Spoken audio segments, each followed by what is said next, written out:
G'day, I'm Jason from Coastal Asbestos, the Gold Coast #1 specialty asbestos company. And today we're going to be talking about the legislations around asbestos removal. Just like anything else that you would do in the building construction industry, there are a set of rules and regulations that you must follow. And this is the basis for the training and the frameworks that we work within. Now, number one, we have the Workplace Health and Safety Act, and that lays the groundworks for how we're going to safely do anything in the building industry, just about anything in the workplace. It talks about everything, working at heights, working underground, working with machines, working with hand tools, everything. So that's a really big encompassing one.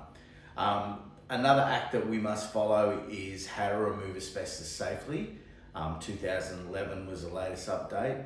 And then there's how to manage asbestos safely in the workplace. Now, there are some other legislations that we must follow as well, and they're around the transport of asbestos. So let's go through just a quick thing, why it's important to know the different types of legislation and what's involved. So let's start with the Workplace Health and Safety Act. Now, that governs pretty much how everything in workplaces happen, and guidelines for safety, regulations, penalties, fines, all sorts of stuff like that. And the interesting thing that we found about asbestos removal is that it's not considered building work. So just a little snippet of information that in building work, they have a 3-meter rule for work at heights. Now, asbestos isn't considered building work, so we must maintain the risk of falls at all time. So no matter if roofs are a classic example. So I'm a metal roofer by trade. I walked on my first roof when I was 22 and I'm now 51. So I've got this wealth of experience in the industry of working at heights, working on building sites, and this is how you gain this sort of information. So back in the day, when I was roofing, they have a 3-meter rule for domestic housing, and I think it's 2.4 for commercial. And that means if you're working at 3 meters on a domestic house, you don't need edge protection. And then for commercial, it's 2.4. But for asbestos removal, because it's not building work, these rules don't apply. So we must manage the risk of falls at all time, no matter what height we're working at. So let's move on to the how to remove asbestos safely legislation. So that is the framework for us. It has all the courses that need to be carried out, who can look after a site, how the asbestos is managed. Pretty much everything that we do is within that act, and it's really good. Like, it's only about that thick, and it doesn't take long to familiarise yourself with it.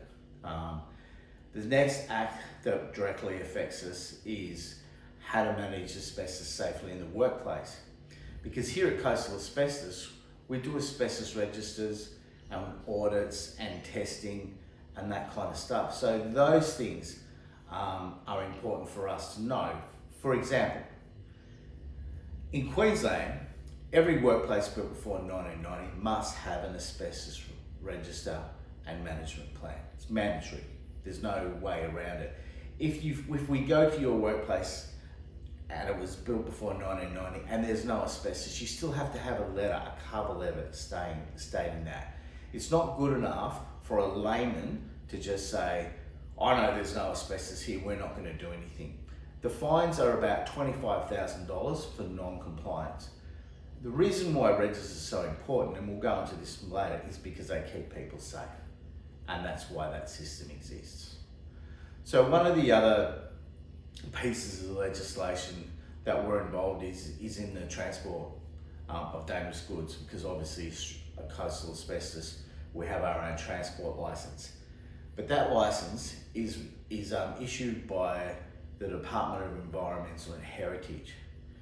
But in that license, we must follow Dangerous Goods Act as well. So, you know, you're sort of getting the picture that this really isn't something for amateurs.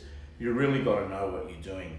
And that's why at Coastal Asbestos, we run Australia New Zealand 4801 accredited safety system. So we've taken the initiative to get consultants in, come in, let's have a look what we're doing. This is the legislation.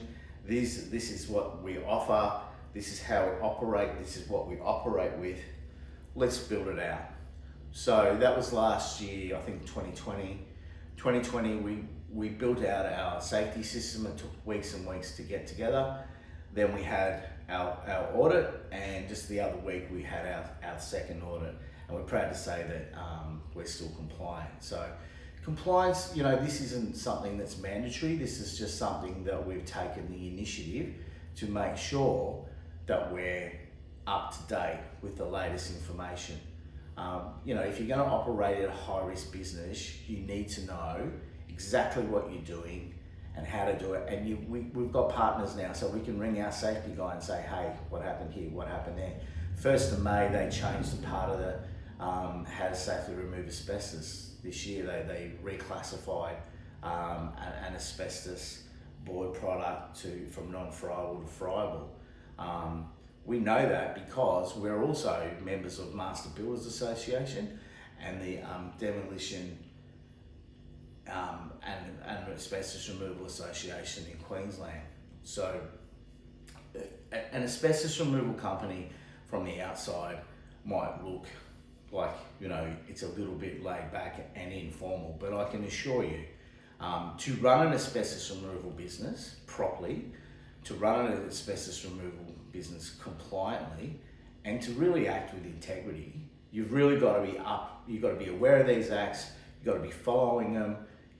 You can't run, like we've learned a lot in the last 7 or 8 years that we singularly focused on asbestos, although we started in asbestos probably well before the 2011 floods, but that's when we started really cutting our teeth on it. Prior to that, with our roofing business, we were doing a lot of asbestos re-roofs, re-gutters, downpipes, stuff like that. And that's one of the most riskiest things you can do in the building industry, a 2-story asbestos roof removal.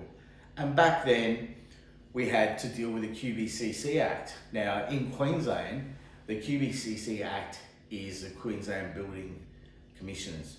Now, because asbestos is not considered building work, we don't fall under their jurisdiction.